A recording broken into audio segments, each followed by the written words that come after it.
Yes hello everyone, हम start करने जा रहे हैं नेक्स्ट क्वेश्चन एक्सरसाइज 7.2 का क्वेश्चन नंबर 8। देखिए उसने कहा कि so that angle of an equilateral triangles are 60 degree. उसने बोला each angle so that the angles of an equilateral triangles are 60 degree each. इसका मतलब है कि हर एक एंगल कितने का होगा, 60 डिग्री का होगा। तो देखिए ध्यान से स्टूडेंट, क्वेश्चन नंबर 8 डायग्राम बना लेते हैं। ए बी सी ये आपके पास ट्रायंगल है। उसने बोला है, गिवन किया है आपके पास कि A B equal to B C equal to C A. ये आपको गिवन किया है, इक्विलेटरल ट्रायंगल है, इनके सारे साइड इक्वल आपको गिवन कर दिया है।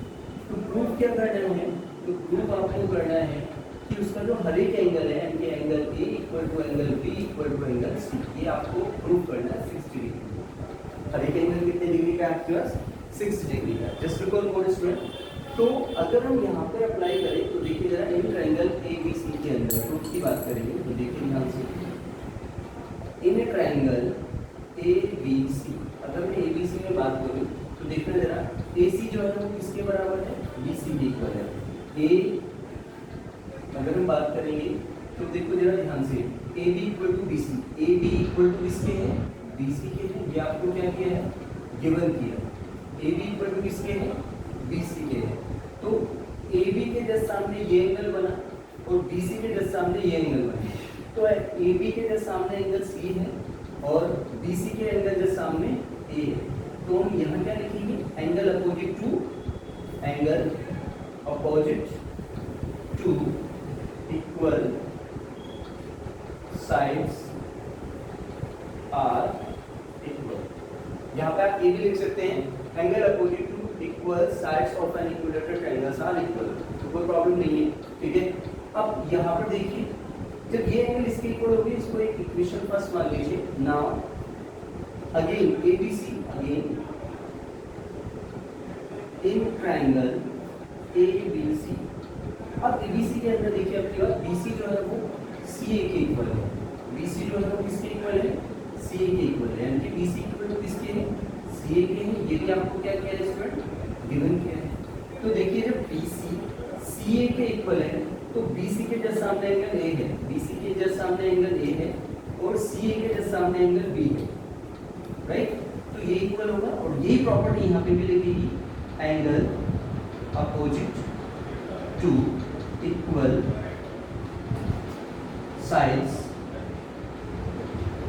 आर इक्वल, ठीक है। Angle opposite to equal sides are equal.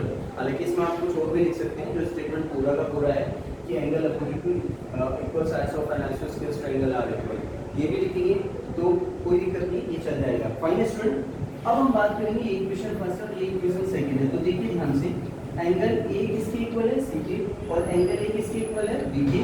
तो ए बी के इक्वल हुआ, ठीक है, ए सी के इक्वल हुआ। तो ए बी और सी ये तीनों के तीनों इक्वल हो जाएंगे। तो यहाँ लिखेंगे from first and second angle A equal to angle B equal to angle C, ये तीनों इक्वल हो गए।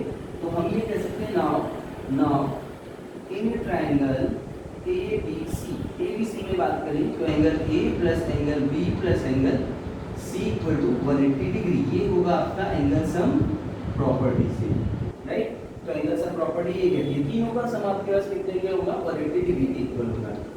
सबको किसी एक में कन्वर्ट कर लीजिए। तो एंगल ए को ऐसे ही रखा, बी किसके इक्वल है, एंगल ए की, तो वो भी हमने ऐसे लिख दिया, प्लस एंगल सी किसके इक्वल है, देखो एंगल सी भी आपके पास ए के इक्वल है, यहाँ भी ए के इक्वल रख दिया, इक्वल टू 180। सबको ऐड किया, 3 angle A equal to 180 degree. Fine student, 3 से डिवाइड कर लीजिए आप इसको, तो एंगल ए इक्वल टू कितना आएगा, 180 बाई 3 से इसको डिवाइड करेंगे तो 60। तो एंगल ए इक्वल टू कितना आया, 60 डिग्री। सो हम ये कह सकते हैं कि भाई angle A equal to angle B equal to angle C, तो जब ए की वैल्यू 60 आई है तो बी और सी की भी वैल्यू 60 ही आएगी। फाइन, तो हम ये कह सकते हैं angle A equal to angle B equal to angle C equal to 60 degree. ये हमें प्रूव भी करना है, यही हमें प्रूव भी करना था। आई होप सो ये एक्सरसाइज आपको क्लियर होगी स्टूडेंट। आई होप सो कोई प्रॉब्लम नहीं है। सो प्लीज़ आप सबसे रिक्वेस्ट है कि आप हमारे चैनल को सबसे ज़्यादा सब्सक्राइब करें, लाइक करें और शेयर करें हमारी वीडियो को। Okay, thank you everyone, thanks a lot.